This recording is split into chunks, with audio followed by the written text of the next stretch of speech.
Okay, hello everyone attending live, everyone attending virtually. I'd love to kick off by go ahead and introduce yourself, say where you are tuning in from. What's so great about this is that you could be anywhere. I currently am in the Venture Café Philadelphia office. Very happy to be here. And I would like to formally introduce you to Lead Your Life, Rewire Your Subconscious Mind for Unshakable Confidence, no matter what. So we're just going to dive in here.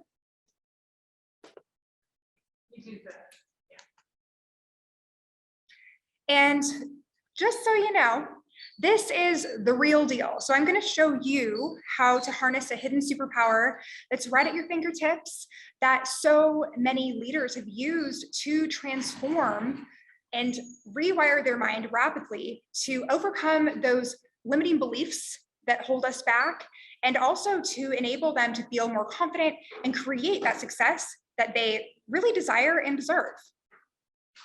So in the next 45 minutes, I'm excited that we will be uncovering why fake it till you make it is total BS and what to do instead. 3 ways to internalize your confidence so it becomes your default setting, no questions about it. Debunk the biggest myths that hold people back from living out their most aligned lives. And special bonus, you will get the 4-step conscious confidence system that you can use to retrain your brain starting immediately.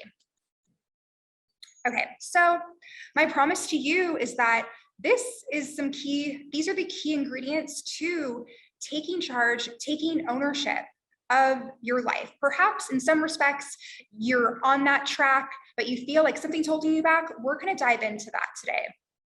So let me know. Can you relate to this?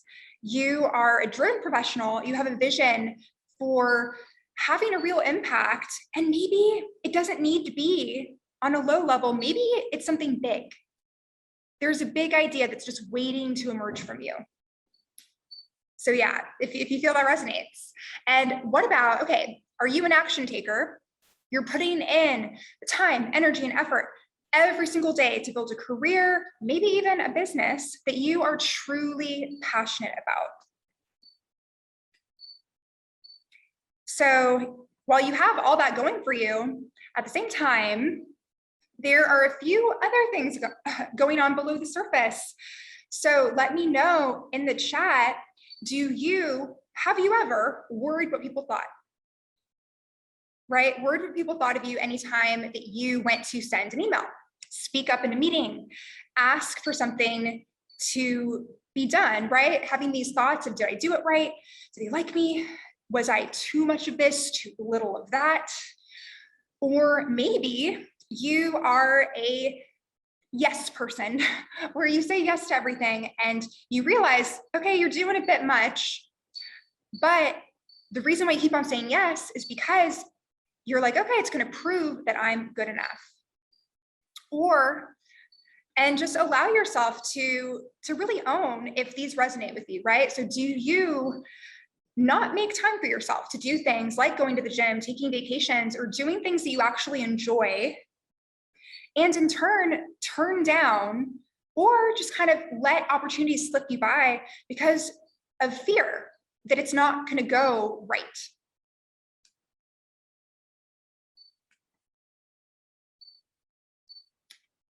Yeah, so, okay, spoiler alert, this is not your fault. This is due to subconscious programming that happened long before you were an adult. So we will go into that later, but I just want to let you off the hook. If you're like, oh, I feel kind of bad, I relate to that. No worries there. There's a real problem. And it's this thing that no one really talks about. It's this secret shame that we oftentimes feel in isolation, believing that no one can relate. It's this illusion that we are on our own and that maybe people won't support us if we actually go after what we want to, or even worse, right? So once you get to a place where you reframe those core beliefs, so much becomes possible for you. Things like, and allow yourself to really feel into what it would be like to sleep soundly each and every night, knowing that no matter what you did your best. Or feel energized and excited for each and every day. And if you already feel these, imagine it on steroids. It can be even better. Or what about effortlessly setting boundaries and asking for the things that you truly want and need? Or when it comes to the work side of things, what would it be like to speak up in meetings and share your ideas because you know without a doubt that you totally deserve to be heard? Anything that you have to say is valid and valuable. Or confidently walking into any room, anywhere, without second guessing that you deserve to be there.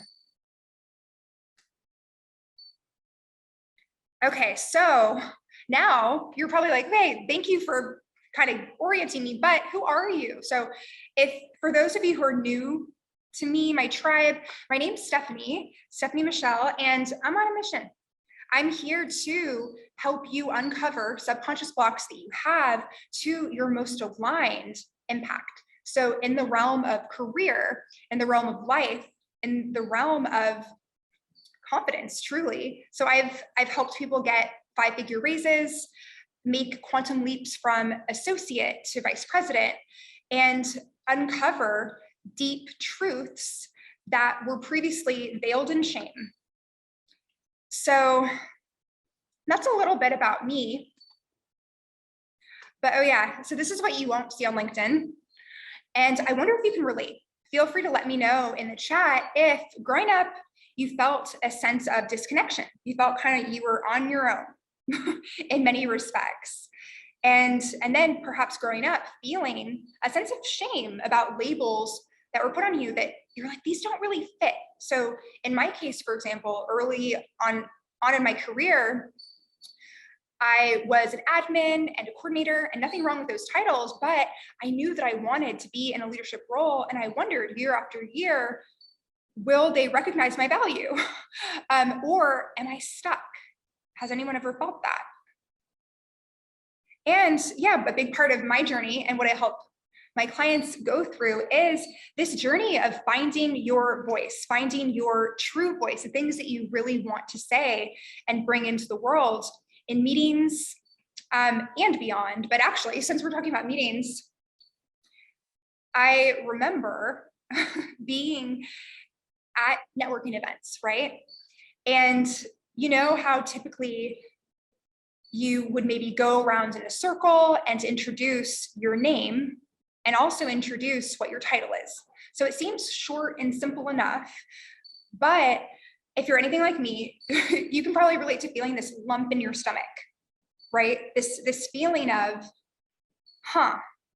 like I kind of hope that maybe the power goes out or that they like don't get to me because I just didn't want to say even those little things. So really, this truly has been a journey of now, I not only don't have a problem introducing myself publicly, but yet now I'm giving talks. So just to let you know, wherever you are in your journey, it's always possible to go to new heights and really know and own your truth as an adult. That's certainly been a part of my journey, shedding those labels. And this is something I'm about to introduce, a concept that you may have heard of before, but in a slightly different way. So this is something that every single person experiences to some degree, but the kicker is that some people actually move through that thing. And okay, what is that thing? So executives go through this, celebrities, yes, even Oprah, entrepreneurs. And what it is a sense of imposter syndrome.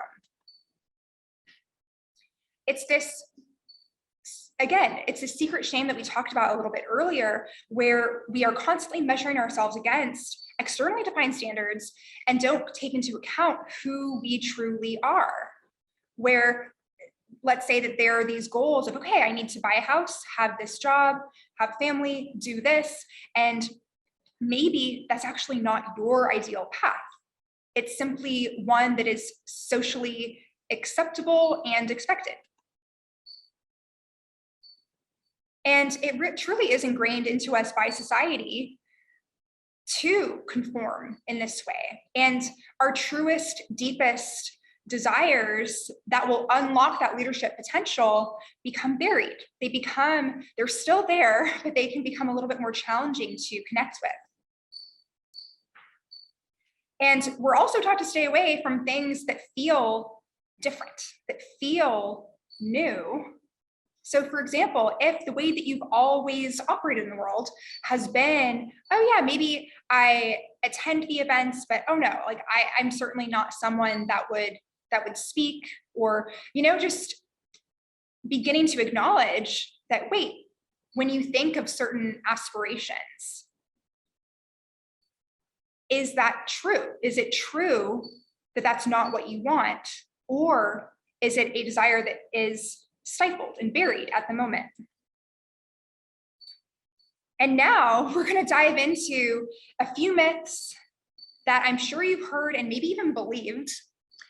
And I'd like to hear from you if you have ever believed these things, whether you believe it now, whether you did 10 years ago. Okay, myth number one, if you want to feel confident, you should fake it till you make it. So this is such a common one. I know for sure that you've heard this one, right? That if you want to feel confident, that you need to be fake. You got to be a little phony, and that's how you do it. Okay, so let's drop a truth bomb and clarify that, okay, sure, power poses, Amy Cuddy status, power suits, and even affirmations, speaking positive statements to ourselves over and over and over, they can be helpful to an extent, but they're actually total BS without a key ingredient. And that key ingredient is a sense of calm. So if we're going to put building blocks together, you need to feel a baseline sense of calm, to feel confident, to then feel connected, to then rise into your leadership potential, whether you're leading others or yourself. So how you can reach a sense of calm actually has to do with this concept from my book, Confident Introvert. It's called Daily 3-2-1. And essentially what you want to do is dedicate 1 hour per day. I like to recommend that you do this before bed to eliminate that blue light and allow yourself to sleep so much more soundly. It's so crucial. 30 minutes of reading, and it can be anything. It can be something for fun. And let me know in the chat if there's anything that you're currently reading right now. It's always a good opportunity to get some book recommendations going. And follow that with 20 minutes of journaling.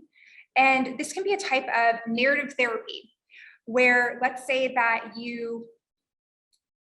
there are reoccurring thoughts, those pesky thoughts that sometimes can be on repeat in our minds that keep us up at night and that keep us from being present when we're at, let's say, a networking event, for example.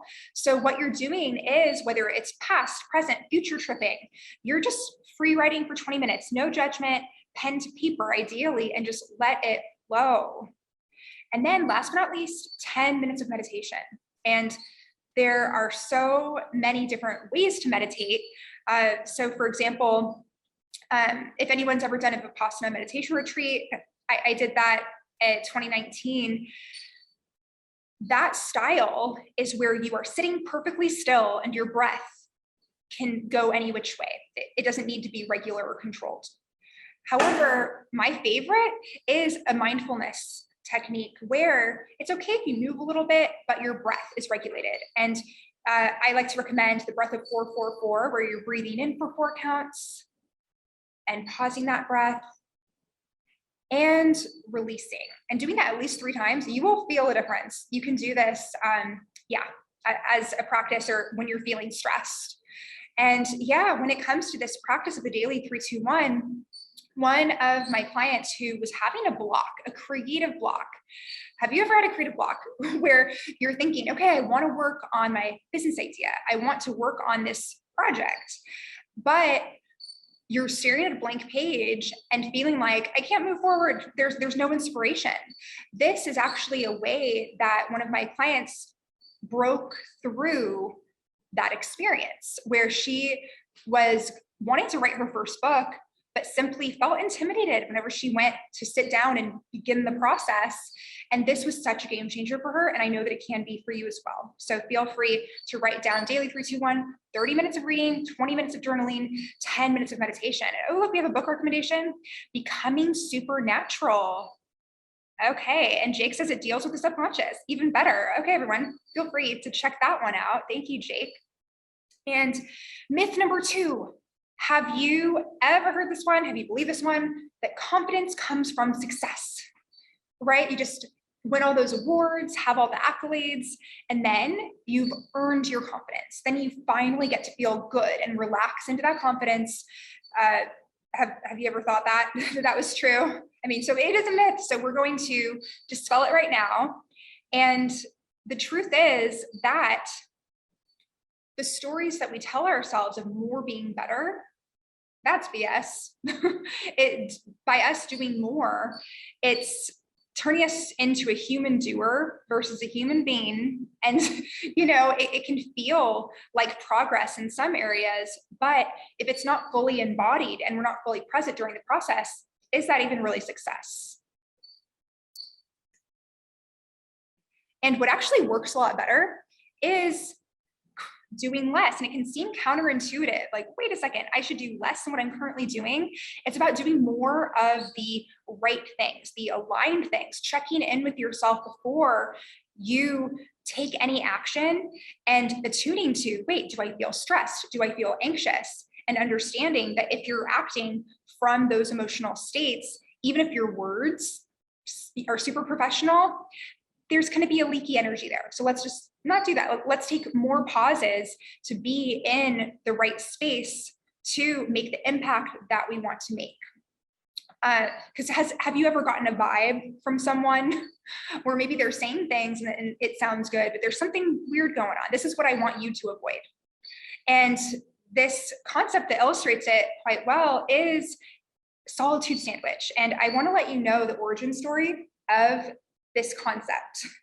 So basically, let's see, in 2019, I was on a tour of my workshop, Networking for Introverts. And actually, fun fact, Venture Café Philadelphia, I presented that at one point at Venture Café Tokyo. So anyway, at one of my tour stops, there's typically a Q&A, and someone hung out after during that Q&A and asked, hey, so I'm just curious why you would give a presentation on being introverted when you are pretty obviously an extrovert. And just kind of paused for a moment. I was not getting that question all the time. And then I decided to answer his question with another question. I asked, so, okay, what do you think I was doing before this? And he said, well, I don't know, were you at a dinner party?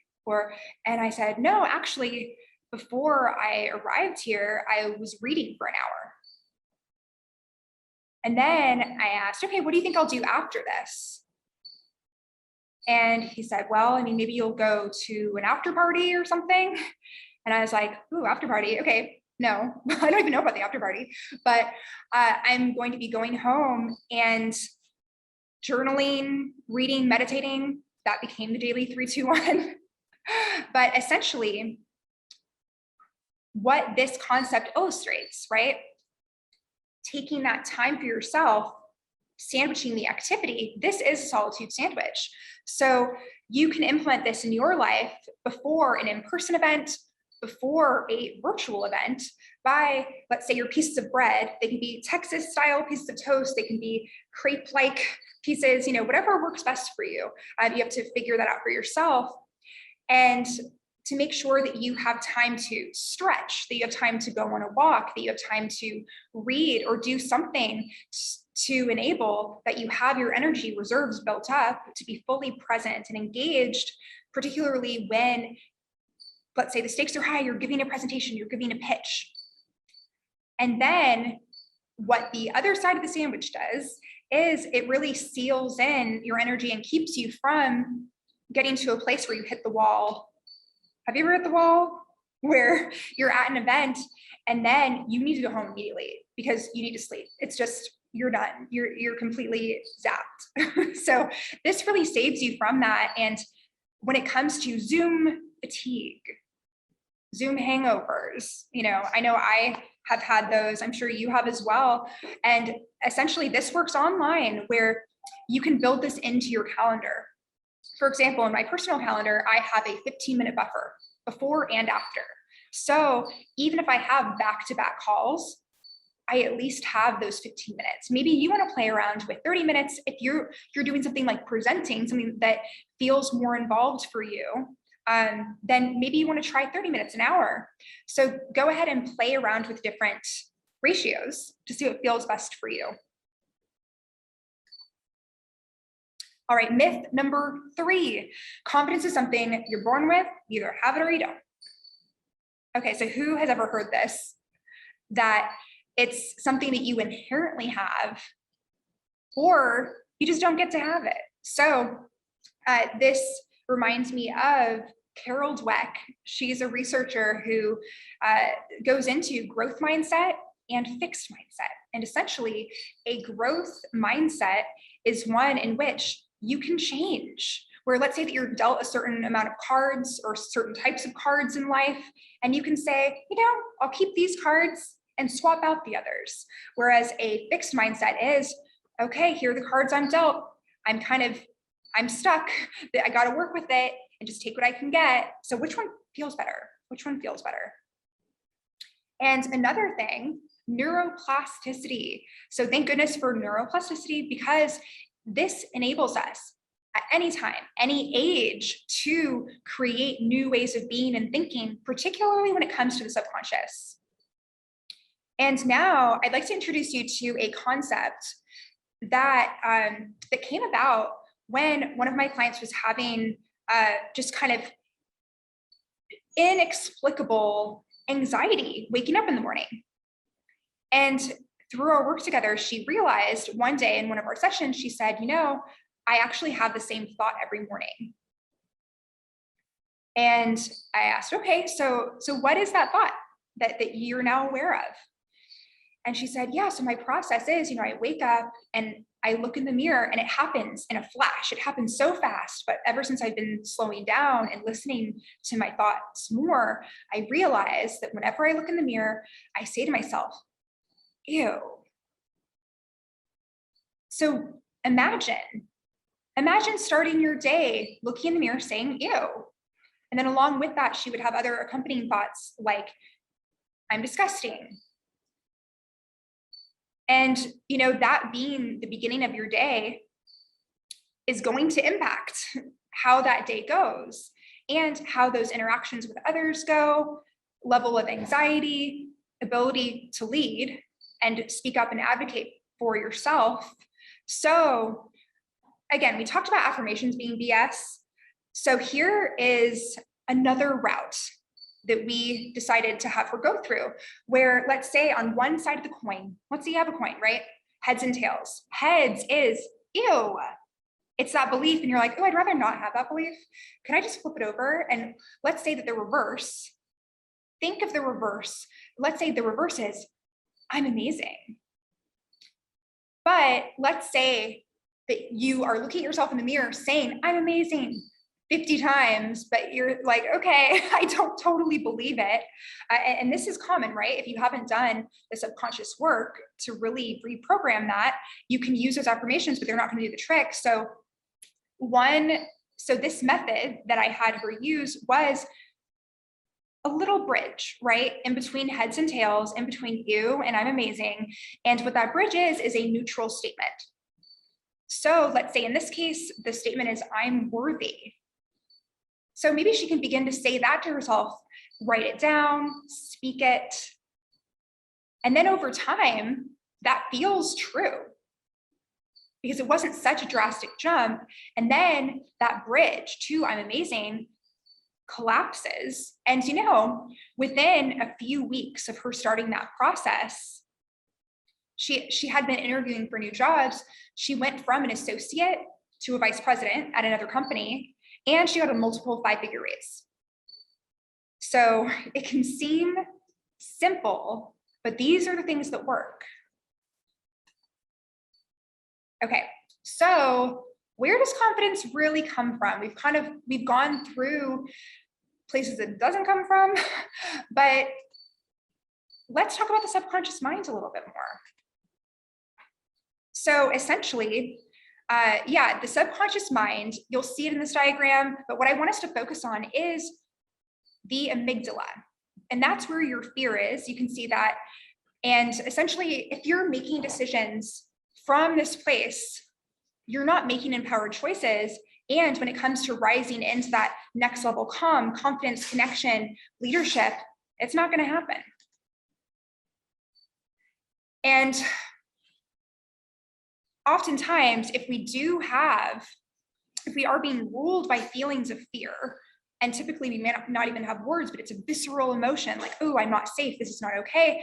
It's been programmed into us at an early age. The developmental years are ages 7 to 11, where we are like sponges. We even absorb different beliefs from our environment earlier than that. But those are when some of the core beliefs enter our minds when it comes to money mindset, abundance. If you've ever grown up with hearing things like money doesn't grow on trees, or we can't afford that.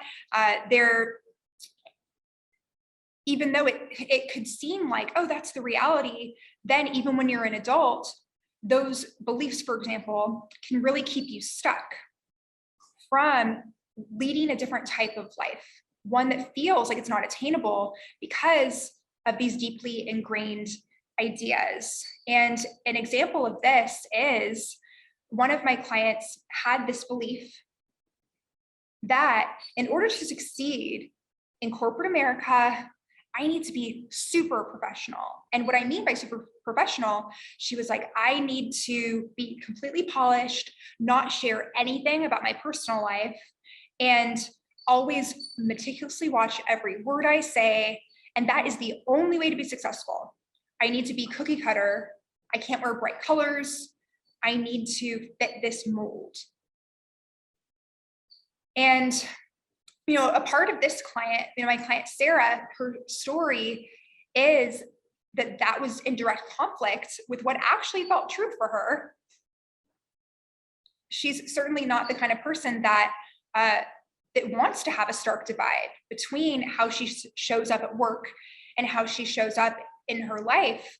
So gaining that awareness that, wait a second, that is her caregiver's ideal. It's not hers. That's what empowered her to let it go and make some pretty big changes that we'll talk about later. So let's talk about this conflict, right? Where consciously the adult version of you knows that you rock, that you're awesome, that you're doing some great things. This is logical, right?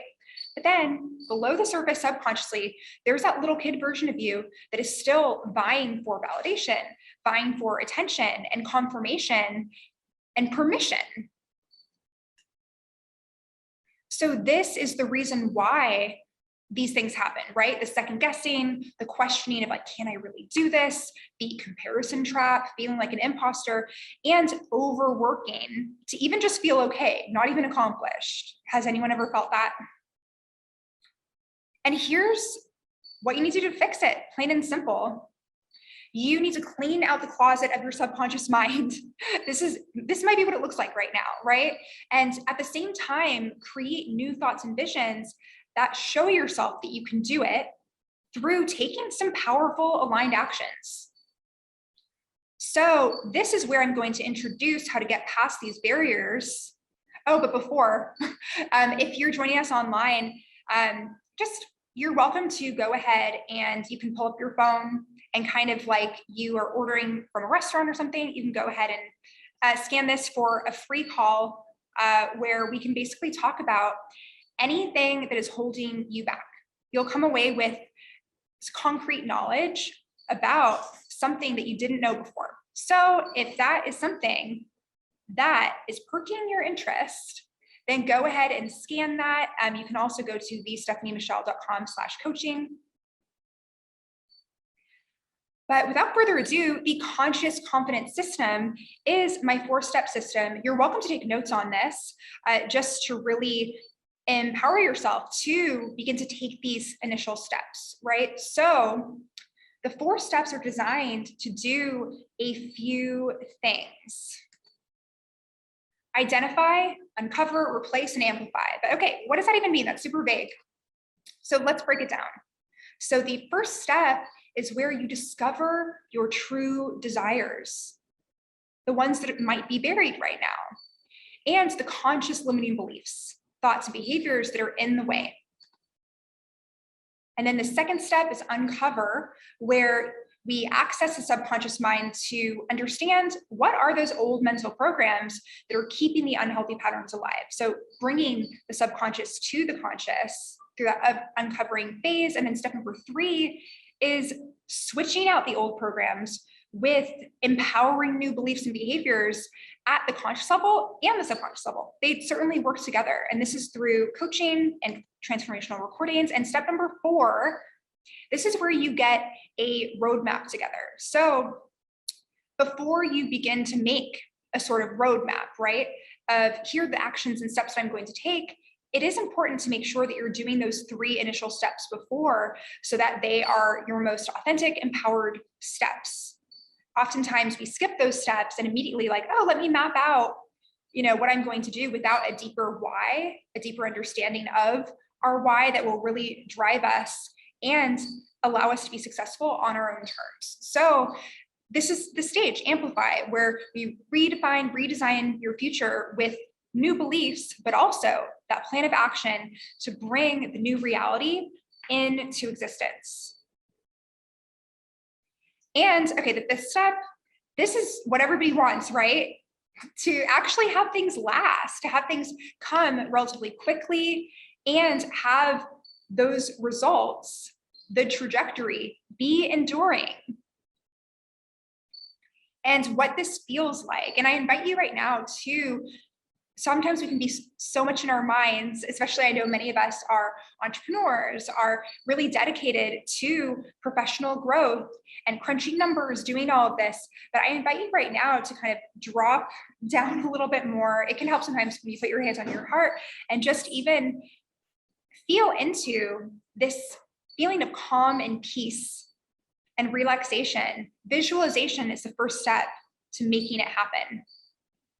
So allow yourself to feel peaceful and relaxed at the end of the day, or even in those high pressure situations that otherwise would kind of maybe perhaps spiral you into a panic. And also creating a vision for your future and knowing that it's possible for you, not just with your head, but also with your heart, having them really be in harmony and working together, connected. And also, oh yeah, the little things like making more money, getting promotions, launching a brand new business, and also walking into every room knowing that you deserve to be there. These are the results. And it's important to have expanders. Expanders are people who have achieved things that we wish to achieve. So I'm going to give you a few examples of expanders. So for example, we talked about Austin a little bit, right? So Austin came to me considering a career change, but knew that her paralyzing fear of speaking up in meetings was going to hold her back. And she knew she had to make a change. She didn't even know what the change was, but basically through utilizing the conscious confidence system, she now confidently and regularly shares in work meetings. And I mentioned her a little bit earlier. So she went from associate to vice president and got a multiple 5-figure raise. And then Sarah. So Sarah came to me being brand new to a company and nervous about getting pigeonholed and being relatively early on in their career. This can be relevant to you if you are considering pivoting and just not wanting to only be doing one thing and be cut off from other opportunities, and also wanted to establish themselves as a leader. And also at this point, they had never dated or had a girlfriend, but they said, okay, P.S., I want that, okay? I want that to be a part of my reality. And Now, so now they identify as female, and they had been born Thomas, secretly wishing that she were a girl for years, for their entire life, basically. And there was this huge fear of being ostracized and having family members, having friends reject them, but actually they strengthened relationships by coming out because they did so from a place of empowerment, from a place of certainty. So yeah, I mean, it turns out that they didn't want necessarily to have a girlfriend as much as they wanted to be the girlfriend.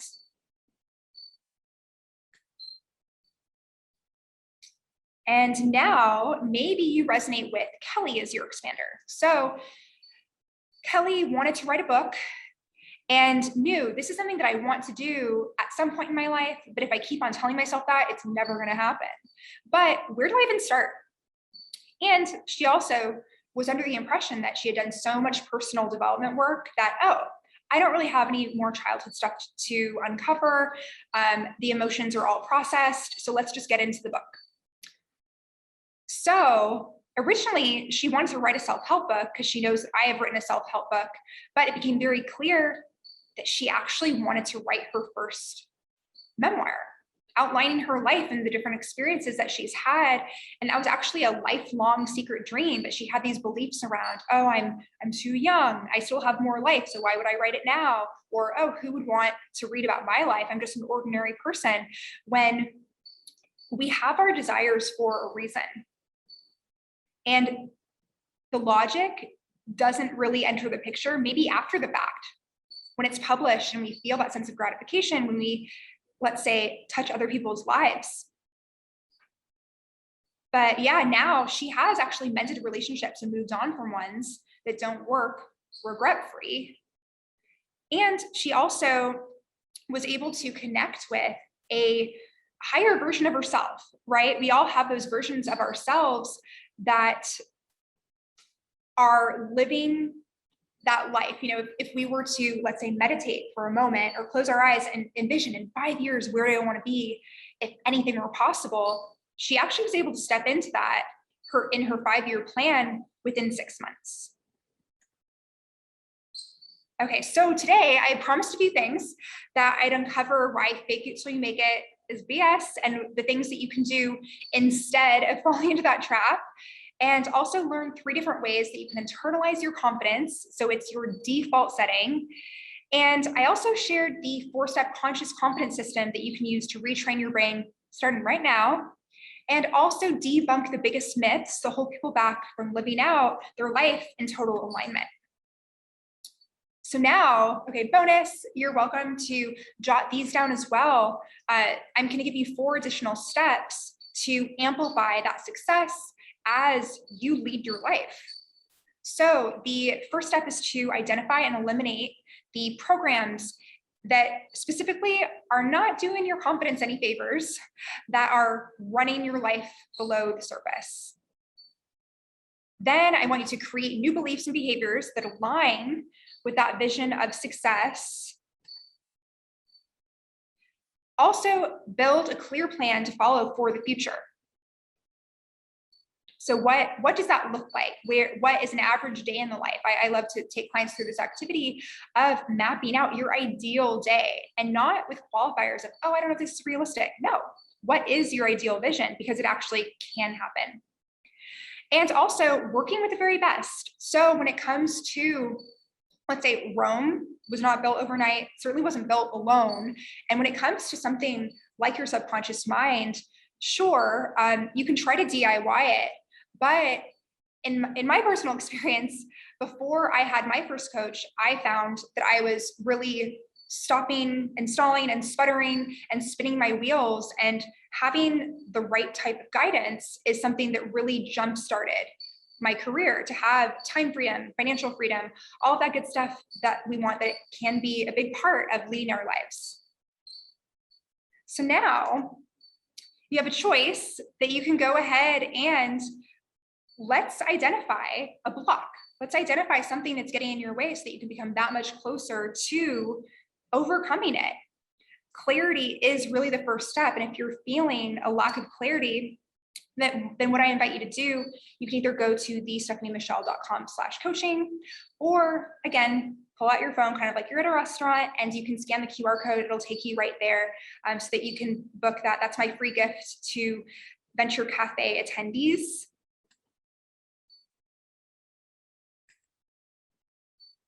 And now I would like to formally thank you for being here, whether you are here in real time with us today, whether you are watching the replay. It has been my pleasure to be invited to speak again at Venture Cafe Philadelphia. And yeah, I look forward to connecting with you, and would love to, if you have any questions about this presentation, you can go ahead. I'm on Instagram at @thestephaniemichelle. You can go ahead and shoot me a note and I will follow up with you. All right. I hope that you have a wonderful night, and thanks again for having me.